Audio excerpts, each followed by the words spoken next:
So, welcome to Momentum Classes Rohtak. So, in this NCRT series of our questions, so we are now starting with the second chapter of science, that is acids, bases and salt. ये chapter CBSE exam point of view से बहुत ही important है as it contributes around 5 to 6 marks in our paper. So, सबसे पहले इसके NCRT questions करने बहुत important है. Let us start without wasting any time. First question. A solution turns red litmus blue, its pH is likely to be. यहां पर इस word के ऊपर ज्यादा ध्यान रखते हुए करेंगे बेटा, its pH is likely to be, क्योंकि कभी भी हम एक इंडिकेटर, यहां पर एक वर्ड लिखा बेटा लिटमस. लिटमस क्या है? हमारा एक इंडिकेटर. इंडिकेटर्स कभी भी हमें एग्जैक्ट पीएच नहीं देते. इंडिकेटर्स हमें सिर्फ क्या देते हैं? एक रेंज देते हैं कि आप वो सब्सटेंस एसिडिक है या वो सब्सटेंस बेसिक है. अब यहां पर कहा गया solution turns red litmus blue. वो रेड लिटमस को किस में कन्वर्ट कर रहा है? ब्लू में. एक छोटी सी ट्रिक से याद रखेंगे बेटा, acid base, base starts with B, so is the color blue. Blue also starts with B. तो कोई भी सब्सटेंस अगर बेसिक होगा तो वो सॉल्यूशन को किस कलर में कन्वर्ट कर देगा? ब्लू कलर में कन्वर्ट कर देगा. और जो एसिड होगा बेटा वो किस में कन्वर्ट करेगा? रेड में कन्वर्ट करेगा. क्योंकि लिटमस हमारे पास क्या है? एक indicator. Indicator as the name indicates, जो हमें किसी चीज के बारे में बताएगा. क्या बताएगा? कि क्या वो सब्सटेंस एसिड है या वो बेस है. कोई भी सब्सटेंस अगर इंडिकेटर लिटमस को किसमें कन्वर्ट कर रहा है? ब्लू में, तो उसका नेचर जो होगा वो कैसा होगा? बेसिक. और अगर वो उसे रेड में कन्वर्ट कर रहा है तो उसका नेचर कैसा होगा? एसिड. बट यहाँ क्वेश्चन हमसे एसिड या बेस का नहीं पूछा गया. हमसे जो क्वेश्चन पूछा गया वो किसका पूछा गया बेटा? पीएच का. पीएच क्या होता है? Now when we talk about pH, pH is the short form of power of hydrogen. कि हमारे पास कितने हाइड्रोजन आयंस प्रेजेंट हैं सॉल्यूशन के अंदर, वो क्या कहलाता है? उसका pH. इसको इरेज करते हैं हम एक बारी ताकि हम pH के बारे में थोड़ा सा और डेप्थ में जान सके. नहीं, सो pH निकालने का एक फॉर्मूला होता है बेटा हमारे पास, minus log of H positive. Logarithm हम मैथमेटिक्स के अंदर पढ़ते हैं. यहां पर आपको एक चीज का ध्यान रखना है, that is the negative sign होगा. कौन सा साइन है हमारे पास यहाँ पे? नेगेटिव. जितना ज्यादा H पॉजिटिव उतना ही pH क्या होगा बेटा? कम. और जितना कम H पॉजिटिव होगा pH उतना ही ज्यादा. क्यों? क्योंकि यहाँ पर नेगेटिव साइन है which is the inverse sine, जो कि हमें नेगेटिवली बता रहा है. अगर एक बढ़ रही है क्वांटिटी तो दूसरी क्वांटिटी घटेगी. हम जब बात करते हैं बेटा पीएच स्केल की, तो एक पीएच स्केल में 1 से लेकर 14 तक मार्किंग रहती है, where the 7 indicates a neutral substance. 7 indicates a neutral substance. Less than 7 रहेगा तो वो एसिडिक, मोर देन 7 जाएगा तो बेटा वो बेसिक. अब एज वी नो, एसिड्स और बेस की बेसिक डेफिनेशन तो बेटा हम सबको पता है. एसिड्स वो सब्सटेंस होते हैं जो कि क्या रिलीज करेंगे? H positive. और बेसिस वो सब्सटेंस होते हैं जो कि क्या रिलीज करते हैं? OH negative in their aqueous medium, जब उन्हें वाटर में डिसॉल्व किया जाता है. अब इस क्वेश्चन के अंदर था रेड लिटमस ब्लू. अब रेड से ब्लू हुआ तो हमें एक बात समझ आ गई बेटा कि वहां पर क्या होगा? वो एक solution basic solution. Basic solution के पास ज्यादा OH होता है और कम H पॉजिटिव. H पॉजिटिव कम है, देखिए यहाँ पर H पॉजिटिव क्या है? कम. तो pH क्या होगा? ज्यादा. pH ज्यादा किससे ज्यादा? 7 से ज्यादा. अब जरा हमारे ऑप्शन देखते हैं बेटा. Options are 1, 4, 5. ये तीनों ऑप्शन देखते हैं, मतलब जानना चाहिए ये तीनों ऑप्शन किसको इंडिकेट कर रहे हैं? एसिड्स को. और सिर्फ एक ये हमारे पास ऑप्शन है बेटा जो किसको इंडिकेट करेगा? बेस. और इस क्वेश्चन में हमारे पास सॉल्यूशन भी कैसा था? Basic. So the correct option over here is D. बहुत ही सिंपल तरीके से हमने इंडिकेटर से पहले ये आइडेंटिफाई करा कि वो सॉल्यूशन एसिड है या बेस. आइडेंटिफाई होते ही हमने क्या पता लगाया कि पीएच होती क्या चीज है बेटा? पीएच हमने पता लगी क्या चीज है? जितना ज्यादा H पॉजिटिव उतना ही पीएच कम, जितना H पॉजिटिव कम उतना ही पीएच ज्यादा. तो यहां पर हमारे पास जो H पॉजिटिव थे वो थोड़े से कम थे. Reason is basic solution. PH कम, सॉरी H पॉजिटिव कम तो पीएच ज्यादा. और पीएच यहाँ पे सबसे ज्यादा आपको किसका मिल रहा है? 10. That is it is a basic solution. एक यहां पर एडेड पॉइंट है बेटा, बहुत इंपॉर्टेंट चीज रहती है, लोगैरिथम. लोगैरिथम के अंदर कभी ऐसा नहीं होता कि अगर एक चीज बाय इंक्रीजिंग वन है, हाइपोथेटिकल अगर हम एक एग्जांपल लेते हैं, लेट अस से एक सॉल्यूशन का पीएच है बेटा 2 और दूसरे सॉल्यूशन का पीएच है 3, ऐसा नहीं है कि इनके अंदर सिर्फ एक एच पॉजिटिव का डिफरेंस रहेगा, इसके अंदर एच पॉजिटिव की कंसेंट्रेशन 10 टाइम्स होगी। कैसे पढ़ते हैं? A solution having a pH 2 has 10 times more H positive as compare to a solution having a pH 3।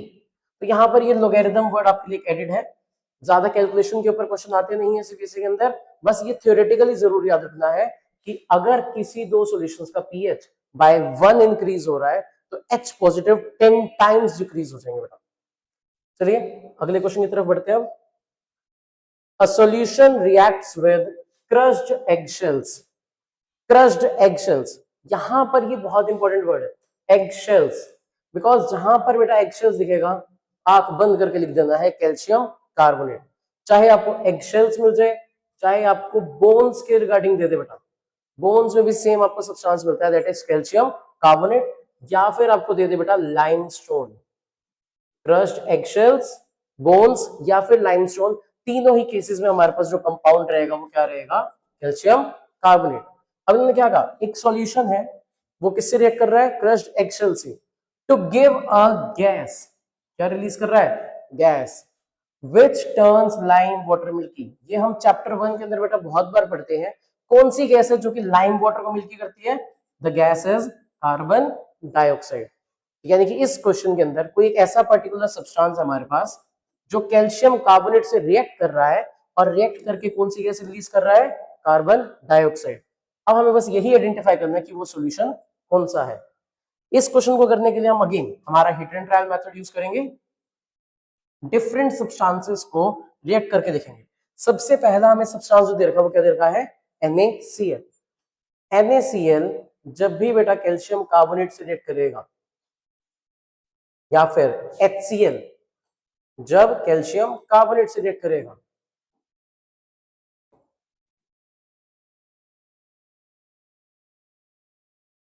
Next is LiCl और last is KCl। KCl plus CaCO3, LiCl plus CaCO3। अब यहां पर आपको क्या देखना है बेटा कि यहां पर हमारी एसिड की एक प्रॉपर्टी आती है, when acids react with metal carbonates. जब भी कोई एसिड किससे रिएक्ट करता है? मेटल कार्बोनेट से, so it forms a salt, और यहां पर सॉल्ट क्या बनेगा? CaCl2 plus H2O plus CO2. When an acid reacts with a metal carbonate, it forms a salt, water and carbon dioxide. और इस क्वेश्चन में हमसे यही पूछा गया था बेटा कि कौन सा ऐसा सब्सटेंस है जो कि कैल्शियम कार्बोनेट से रिएक्ट करके क्या रिलीज करेगा? CO2। बाकी सब क्यों नहीं करते बेटा? Because these are all metallic salts. ये सारे क्या है? Metallic salts. Where as hydrogen की जब हम बात करते हैं it is a non metal. क्या है ये? एक हमारे पास नॉन मेटल, तो हमारे पास यहाँ करेक्ट ऑप्शन निकल कर आता है HCl। Whenever HCl reacts with calcium carbonate, it releases a gas which is CO2, जो कि लाइम वाटर, लाइम वाटर का फॉर्मूला क्या था? Let us recall that, CaOH whole twice. क्या है हमारे पास? CaOH whole twice. Common name जरूर याद रखेंगे, दैट इज लाइम वाटर। इसके क्वेश्चंस मेजरली आपको हमेशा कॉमन नेम से देखने को मिलेंगे। So I hope this question is clear. चलिए next question. 10 ml of solution of NaOH is found to be completely neutralized by 8 ml of a given solution of HCl। हमें कहा गया बेटा कि अगर हमारे पास मान लो NaOH है, अब NaOH कैसा सब्सटेंस है? बेस, और एक बेस को न्यूट्रल करना है तो आपको हमेशा किससे रिएक्ट करना पड़ेगा? किसी एसिड से, और इस केस में हमारे पास एसिड कौन सा है? HCl। तो क्या कहा गया कि 10 ml अगर मेरे पास NaOH है तो उसको न्यूट्रलाइज करने के लिए कितना एसिड लग रहा है मेरे पास? 8 ml। और वहीं अगर कह दिया कि if we take 20 ml of NaOH, अब NaOH कितना हो गया हमारे पास?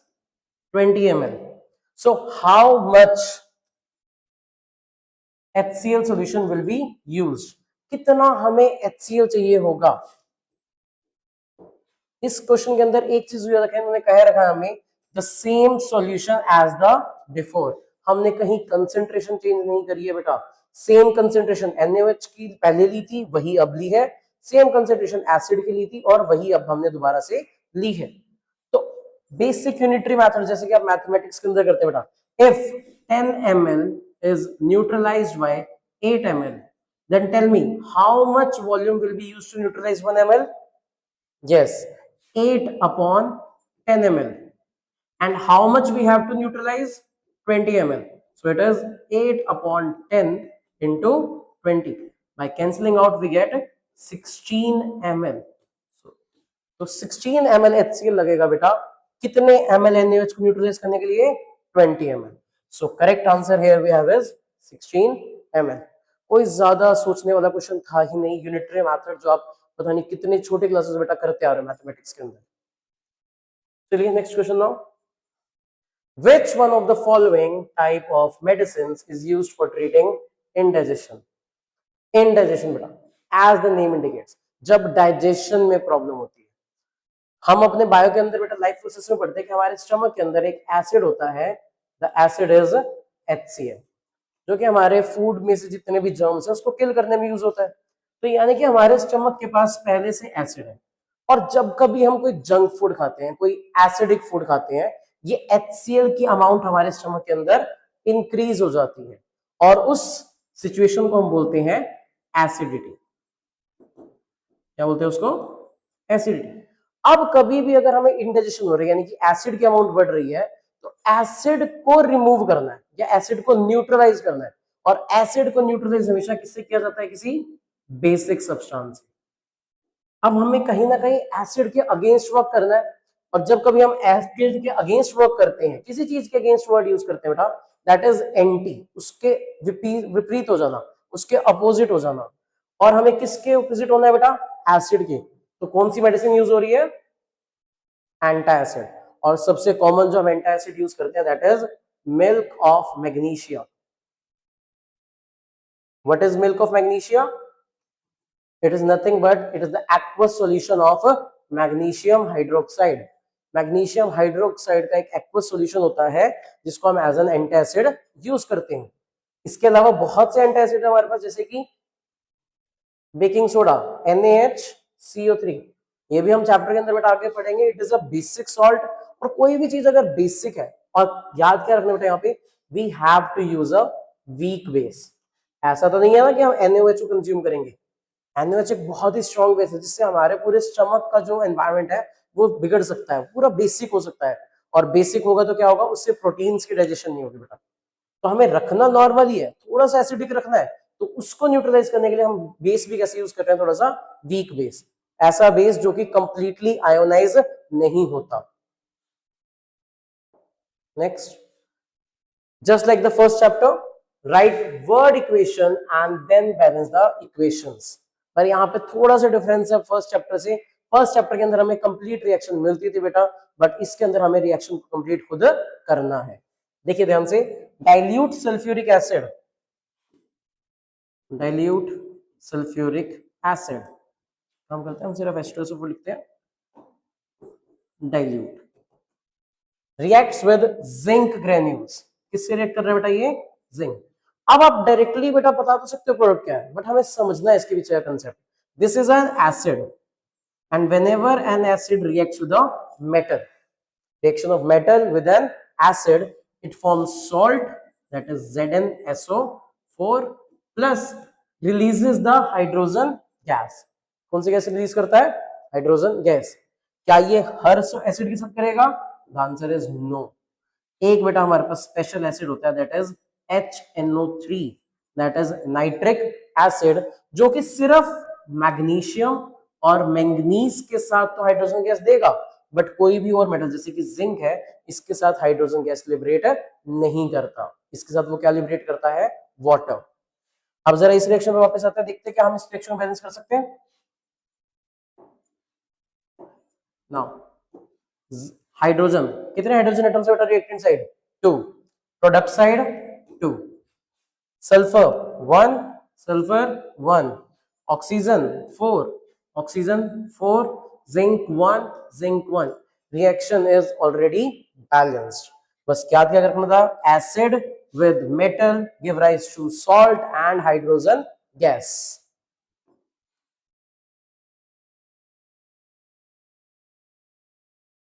Next reaction, dilute hydrochloric acid reacts with magnesium ribbon. Same reaction as the previous one, बस acid और metal को change किया गया. Now the acid taken is HCl, metal taken is magnesium. कौन सा मेटल ले लिया हमने, मैग्नीशियम. सेम सॉल्ट बनेगा, the salt formed over here is MgCl2 और साथ ही साथ क्या लिबरेट होगी बेटा, hydrogen gas. Salt plus hydrogen gas. देखिए जल्दी से, हाइड्रोजन 1 हाइड्रोजन 2. याद कीजिए पहले चैप्टर में क्या था बेटा, एक जगह 1 है एक जगह 2 है, कॉफिशिएंट चेंज करेंगे, आगे क्या लग जाएगा 2. 2 लगाते ही किससे मल्टीप्लाई हुआ, क्लोरीन से. Now chlorine is also 2, chlorine here is also 2. Magnesium 1 magnesium 1. तो हमें बैलेंस करने के लिए सिर्फ HCl के आगे क्या लगाना था बेटा, 2, एंड रिएक्शन इज बैलेंस्ड. चलिए नेक्स्ट क्वेश्चन की तरफ.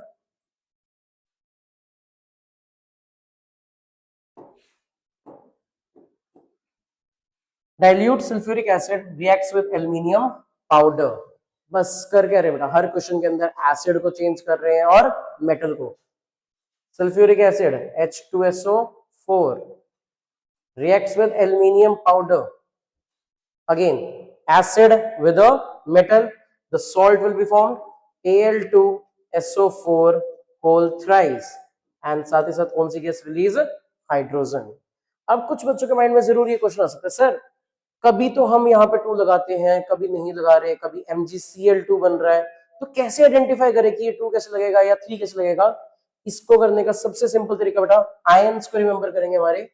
देखिए aluminium always present in the +3 state, sulphate SO4 present in -2 state. The formula is Al2SO4 thrice.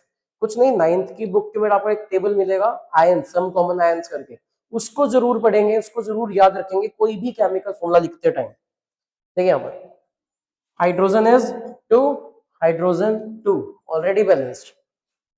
Sulphur 1, sulphur कितने हो चुके हैं बेटा, अब 3. अगर 3 हो चुके हैं तो हमें रिएक्टेंट साइड सल्फर को किससे मल्टीप्लाई करना पड़ेगा, 3 से. ऑक्सीजन 4 पहले से थे, 3 हमने लगा दिए, 4 3 12, 4 थे 3 लगा दिए, 4 3 12. Oxygen is also balanced. पर जैसे ही हमने आगे 3 लगाया, हाइड्रोजन की अमाउंट क्या हो गई है, change. So now hydrogen is 2 3 6. यहां पर 2 थे, आगे क्या लगाना पड़ेगा, 3. एल्यूमिनियम 1 एल्यूमिनियम 2, तो रिएक्टेंट साइड क्या लगा दो बेटा, 2. So this is how you will balance this reaction. H2SO4 के आगे 3, एल्यूमिनियम के आगे 2 और हाइड्रोजन के आगे 3, ताकि हमारे सारे एटम्स जो है वो A to Z सारे एटम सारे क्या हो जाए हमारे बैलेंस. चलिए लास्ट रिएक्शन बेटा इस क्वेश्चन की, dilute hydrochloric acid reacts with iron filings. यहां पर क्या पूछा हमसे, hydrochloric acid reacts with iron fillings.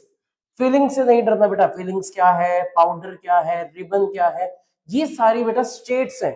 Magnesium आपको रिबन की फॉर्म में मिलता है, एक सर्कुलर, आप कभी भी लैब में जाएंगे बेटा, एक सर्कुलर ऐसे कोइल्ड फॉर्म में आपको मैग्नीशियम मिलेगा रिबन की फॉर्म में. एल्यूमिनियम एक बॉक्स के अंदर पाउडर फॉर्म में आता है. और आयरन की अगर हम बात करें, वो छोटे छोटे पीसेस के अंदर होता है, जिसको हम बोलते हैं आयरन फिलिंग्स. लैब में जाओगे बेटा इजीली आपको दिख जाएंगे. अभी जो हमें बैलेंस करना है वो सिर्फ आयरन को लेकर करना है. HCl plus Fe give rise to FeCl2 plus H2. FeCl2 plus H2. Reaction को बैलेंस कैसे करना है, हाइड्रोजन 1 हाइड्रोजन 2. लाइए बेटा क्या लगा दें आगे, जल्दी बताओ. Hydrogen 1 hydrogen 2, yes. आगे क्या लग जाएगा, 2. क्लोरीन 1 था पहले से, किससे मल्टीप्लाई किया, 2 से. यहां पर क्लोरीन कितने हमारे पास ऑलरेडी 2. Fe1 Fe1 रिएक्शन हो चुकी है हमारी balance just by adding 2 in the front of HCl. अब इसके अंदर बस बात क्या थी बेटा, आपको रिएक्शन कंप्लीट गिवन नहीं थी, आपको रिएक्शन खुद से लिखनी थी. Acid with metal give rise to salt and hydrogen. अब कुछ बच्चों के माइंड में ये भी चल रहा होगा कि सर सोल्ट तो सिर्फ NaCl होता है हमारे पास। बेटा NaCl एक सोल्ट जरूर होता है, बट ये सोल्ट एक पूरी कैटेगरी है। This is only a common salt. Salt वो हर एक कंपाउंड होगा जिसके पास बेटा एक तो कैटायन होगा और दूसरा एक एनायन। एक कैटायन और एक एनायन, पर एक कंडीशन, कैटायन कभी भी आपका H पॉजिटिव नहीं हो सकता। कैटायन कभी भी H पॉजिटिव नहीं हो सकता और एनायन कभी भी आपका OH नेगेटिव नहीं हो सकता, क्योंकि H पॉजिटिव आते ही वो एसिड और यहाँ OH नेगेटिव आते ही वो बेस। अगर H पॉजिटिव और OH नेगेटिव है भी अगर किसी कंपाउंड के अंदर, स्टिल वो सोल्ट हो सकता है।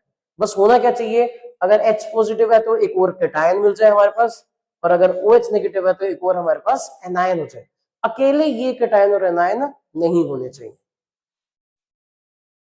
Next question, compounds such as alcohols and glucose also contain hydrogen, but they are not acids, या they are not categorized as acids. Why? Let us take example. HCl, इसके पास क्या है बेटा, H पॉजिटिव, एसिड बन गया। H2SO4, इसके पास तो बेटा दो हाइड्रोजन आयंस है, ये भी एसिड कहला रहा है। H3PO4 फॉस्फोरिक एसिड, इसके पास भी हाइड्रोजन है और इसको भी हम क्या बोल रहे हैं, एसिड। पर when we talk about glucose C6H12O6, देखो बेटा कितने हाइड्रोजन एटम्स है, 12। Alcohol C2H5OH, 5 hydrogen here and 1 here, total कितने, 6। कितने हाइड्रोजन यहाँ पर, 12, यहाँ कितने हाइड्रोजन, 6। भाई एक था, दो थे, तीन थे, फिर भी उनको हम एसिड कह रहे थे। यहाँ पे 12 और कितने हैं, 6, फिर भी हम इनको एसिड नहीं कह रहे। रीजन क्या है, रीजन सिर्फ इतना सा है बेटा कि कभी भी H आयन होने या हाइड्रोजन एटम होना ही उसको एसिड नहीं बनाता। एसिड उसको कौन बनाता है, जब वो वाटर में जाने के बाद H पॉजिटिव के फॉर्म में डिसोसिएट होता है। इनके अंदर बेटा जैसे ही हम इसको वाटर में डालते हैं तो it breaks into H positive and Cl negative. ये भी H पॉजिटिव में टूटता है और ये भी H पॉजिटिव में ब्रेक डाउन हो जाता है। पर इनके केस में बेटा, ग्लूकोज और अल्कोहल के केस में hydrogen atoms are bound in such a manner that they do not dissociate into H positive ions. और जब तक वो H पॉजिटिव आयंस में नहीं टूटेंगे तब तक आप उसको एसिड नहीं कहोगे। बात समझ आ गई? तो अगर थियोरेटिकली आपको इसका आंसर लिखना है तो आप कैसे लिखोगे, सबसे पहले तो बेटा इनका फॉर्मूला ही लिख दो, ग्लूकोज और अल्कोहल का, that is C6H12O6 and C2H5OH. Despite having hydrogen atoms in their molecular formula, इनके पास molecular formula में hydrogen atoms तो है, but when they are dissolved in water, when they are in the aqueous medium, hydrogen atoms are not released as H positive ion. ये कभी भी H positive ions की form में release नहीं होते, and as long as they are not released in the form of H positive ions, they will never be categorized as acids. तो आप एक लाइन और लिख सकते हैं कि they are bounded in such a manner, वो इस तरीके से जुड़े हुए हैं अपने ही मॉलिक्यूल के अंदर कि कभी भी वो H पॉजिटिव की फॉर्म में बाहर नहीं आ सकते। और जब तक H पॉजिटिव की फॉर्म में नहीं आएंगे तब तक आप उसे एसिड नहीं बोलोगे। अब इसके लिए एक्टिविटी क्या कर सकते हैं बेटा हम, let us look at that. हमने क्या करा बेटा, let us take a beaker. हमने क्या ले लिया, एक बीकर। बीकर में क्या डिसॉल्व कर दिया, अल्कोहल, लेट अस से C2H5OH, और इसको वाटर में डिसॉल्व कर दिया बेटा। इसके बाद हमने क्या किया, एक रेड या ब्लू लिटमस की स्ट्रिप, चलो एक काम करते हैं, ब्लू लिटमस की स्ट्रिप लेते हैं। This is the blue litmus strip. अब होना क्या चाहिए था, जैसे ही आप इसको ब्लू लिटमस को इसमें डालोगे, हमने पहले क्वेश्चन में डिस्कस किया था बेटा कि whenever an acidic solution is there it will convert the blue litmus into red, but इस केस में जैसे ही आप डालते हो, even after dissolving it the strip remains blue, उसके अंदर कोई भी चेंज नहीं आता, ये रेड के अंदर कन्वर्ट नहीं होती। और अगर रेड में कन्वर्ट नहीं हो रही तो it indicates that the solution is not an acid. Similarly हम ये सॉल्यूशन बेटा इसका ले सकते थे ग्लूकोज का, इसका लिख सकते थे ग्लूकोज का C6H12O6। और जब आप ग्लूकोज को भी बेटा वाटर में डिसॉल्व करोगे, हम घर में करते हैं ना ग्लूकोज को वाटर में डिसॉल्व, जब आप ग्लूकोज को वाटर में डिसॉल्व करोगे और उसके अंदर एक ब्लू लिटमस की स्ट्रिप डालोगे तो उसके अंदर कोई कलर चेंज नहीं आएगा।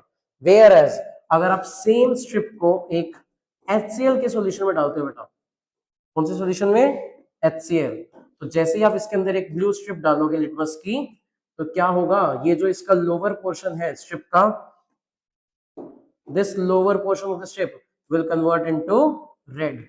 जितना पोर्शन हमारा सॉल्यूशन में डिप होगा वो ब्लू लिटमस में कन्वर्ट हो जाएगा रेड में। इस केस में वो कन्वर्ट नहीं हो रहा, hence it proves that alcohol and glucose are not acids. क्यों नहीं है वो हमने पहले डिस्कस करा कि ये कभी भी H पॉजिटिव आयंस को रिलीज नहीं करते। I hope this activity is clear to each and everyone. चलिए next question, why does distilled water not conduct electricity whereas rain water does?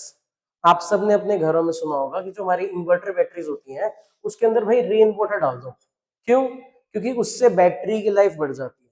ऐसा कुछ नहीं है, रेन वाटर जैसे ही हम डालते हैं, क्योंकि रेन वाटर जब बेटा स्काई से नीचे फॉल कर रहा है, हम सबको पता है कि आजकल पॉल्यूशन बहुत ज्यादा बढ़ रहा है। पॉल्यूशन बढ़ने से क्या हो रहा है कि हमारी एयर के अंदर कार्बन डाइऑक्साइड, सल्फर डाइऑक्साइड और नाइट्रोजन डाइऑक्साइड जैसी गैसेस बहुत ज्यादा है, और जब रेन के साथ ये गैसेस नीचे आती हैं तो get they dissolve with water. किसके साथ डिसॉल्व हो जाती हैं, वाटर के साथ, और वाटर के साथ डिसॉल्व होकर they form carbonic acid, sulphuric acid and nitric acid. Carbonic acid, sulphuric acid और नाइट्रिक एसिड जैसी एसिड्स बनाते हैं वो, और जब ये एसिड्स नीचे आएंगे obviously we know that acid dissociate into their ions, वो किसमें डिसोसिएट हो जाते हैं, आयंस में। और जिस भी बेटा सॉल्यूशन के पास, जिस भी वाटर के पास क्या प्रेजेंट होंगे, आयंस प्रेजेंट होंगे, they will be good conductor of electricity. क्या होंगे वो, एक good conductor of electricity. Where as जब हम बात करते हैं बेटा डिस्टिल्ड वाटर की, डिस्टिल्ड वाटर बेटा नाम ही इसलिए पड़ा है इसका,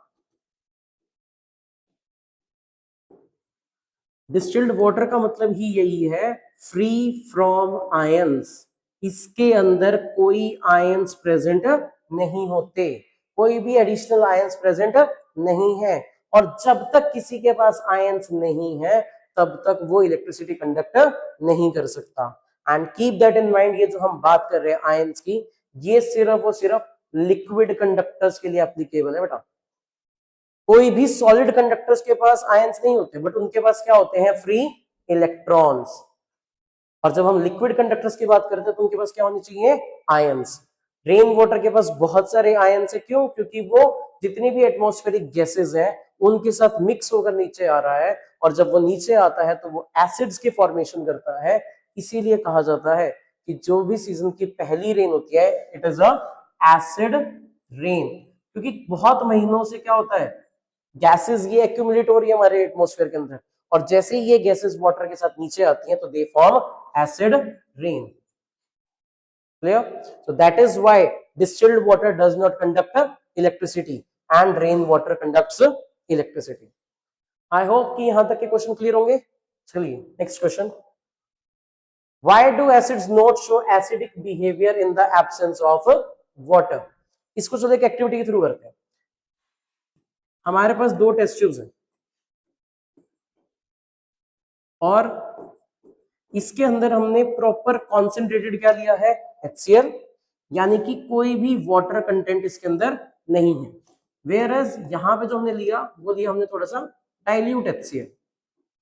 डाइल्यूट HCl लेने से क्या हुआ हमारे पास, यानी कि HCl को किसमें डिसॉल्व किया, वाटर। अब हमने इसके ऊपर ब्लू लिटमस की स्ट्रिप्स ले ली बेटा, ऐसे ली ब्लू, और दोनों ही जो लिटमस है वो कैसे हैं, काफी ड्राई। अब ड्राई लिटमस लेने से क्या हुआ, देखो HCl के पास भी वाटर नहीं था, लिटमस के पास भी वाटर नहीं है, तो यानी कि यहां पर लिटमस का कलर चेंज नहीं होगा। इस केस में लिटमस तो ड्राई है बट हमारे सॉल्यूशन के पास क्या था, कुछ वाटर कंटेंट था, तो इस केस में blue litmus will convert into red. यानी कि यहां से एक चीज तो क्लियर हो गई, कलर चेंज कराने के लिए, एसिडिक बिहेवियर चेंज कराने के लिए किसकी प्रेजेंस मस्ट है? वाटर। अब क्वेश्चन ये रह जाता है कि सर ऐसा क्यों, क्यों हमें वाटर चाहिए? भाई एसिड तो यहां भी था, एसिड यहां भी था, यहां कलर चेंज नहीं हो रहा और यहां कलर चेंज हो रहा है।